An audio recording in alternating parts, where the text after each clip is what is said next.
جی ایک میرے دل میں ایک پرانا ایک سوال ہے کہ آپ نے اتنی بڑی پروفائل، اردو کے بڑے شعراء میں آپ کا شمار ہوتا ہے، اور اس کے بعد آپ نے کچھ اس طرح کی وہ کامیڈی کچھ ایکسپیریمنٹ کیے، اور کچھ جیسے وہ بریام اور علامہ فوراً بغل گیروی اور اس طرح کے کچھ آپ نے کردار کیے ٹی وی چینلز پر، ماسٹر جی اور سوشل میڈیا پر خاص طور پر.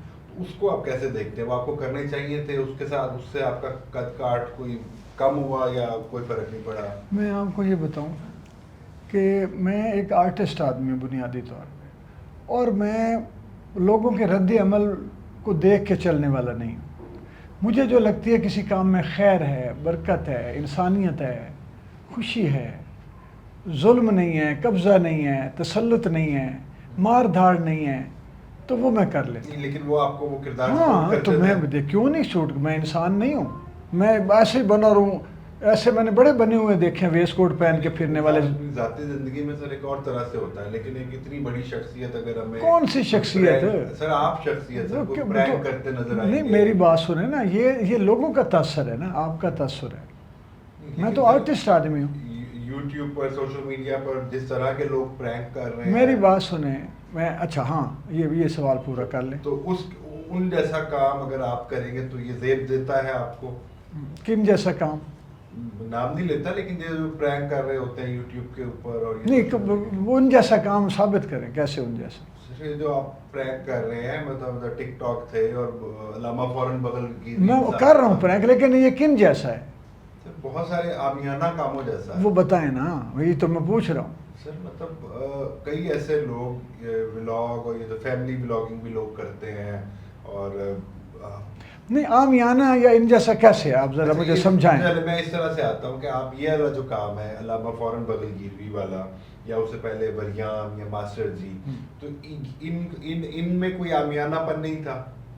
ہاں، یہ سوال، کیونکہ آپ کا جو لٹریری سر جو اسٹیٹس، پہلی بات یہ ہے کہ جو عامیانہ پن جس کی طرف آپ کا دھیان ہے، وہ بنیادی طور پہ جو کر رہے ہیں اس میں انٹرٹینمنٹ کا بھی ان کو نہیں پتہ، نہیں آتی.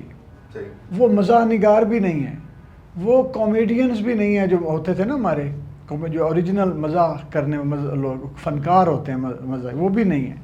وہ تو بچے اٹھ کے گئے، اس کا کان پکڑ، اس کے اوپر غبارہ پھینک، یہی ہے نا.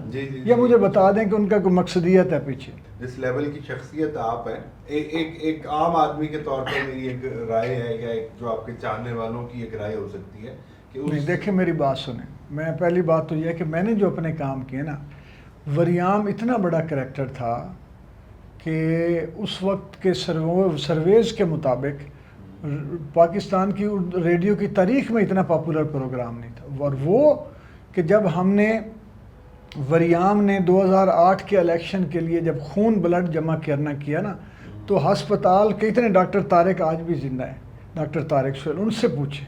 انہوں نے 1 بوتل مانگی، میں نے کہا 100 انشاءاللہ میرے کہنے پہ آئیں گے لوگ دینے. ہم نے ہسپتالوں کو یہ وریام کی بلڈ ڈونیشن سے بھر دیا. یہ وریام جو ہے، یہ تو اتنا لوگوں کو، یہ ایک غریب آدمی کی آواز تھی جو جب گونجی تو سب نے اون کر لیا. اس کو امیر آدمی نے بھی اون کیا. سچ بولنے کا ایک وہ تھا علمبردار. اس کے بعد جب یہ اب علامہ کی بات کر رہے ہیں، علامہ نے پرینکس میں بتایا کہ گالی کے بغیر اور گھٹیا باتوں کے بغیر بھی پرینک ہو سکتے ہیں. یہ آپ پرینکس ایسے بھی ہو سکتے ہیں کہ آپ اپنی فیملی کے ساتھ، بیٹیوں اور بہنوں کے ساتھ مل کے دیکھ سکتے ہیں. اور لوگوں نے بتایا کہ آپ اس طرح کی کوئی زبان شائستہ ہوتی ہے، مذاق شائستہ ہوتے ہیں، ہنسی بھی آتی ہے، ولگیرٹی نہیں ہوتی. پھر آپ کو اندازہ نہیں ہے کہ علامہ نے ان بچوں کو جو اردو بھول چکے تھے ان کو اردو سکھائی، اردو میں ان کی دلچسپی بڑھائی. آپ لکھنؤ سے پوچھیں، آپ دلی میں جا کے پوچھیں، علماء کرام سے، آپ مدرسہ دارالعلوم اس سے جا کے پوچھیں، ہند سے، آپ طارق جمیل صاحب سے اور علماء کرام سے پوچھیں کہ جو وریاں اس کا علامہ فوراً بغل گیروی کا کریکٹر ہے، یہ کیا اس نے آپ کو. اور اس کے بعد نصیحت بچوں کو، صبر کی، ادب کی، احترام کی.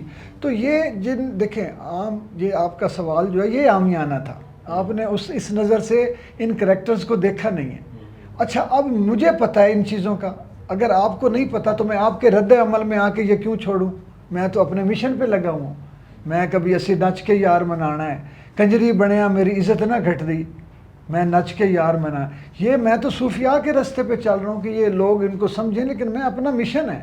میں نے کہیں غریب کو سپورٹ کرنی ہے، کہیں کمزور کے ساتھ کھڑا ہونا ہے، کہیں بیمار کو ہنسا کے آگے نکل جانا ہے۔ آپ کو میں بتاؤں کہ کینسر کے مریضوں نے جن کو بون میروز کی تکلیف ہوتی تھی، آ کے ان کے لوگوں نے میرا شکریہ ادا کیا کہ آپ کی وجہ سے جب تک ہماری اماں بابا آپ کا پروگرام دیکھتے رہتے ہیں وہ ہنستے اپنی تکلیف بھول جاتے ہیں۔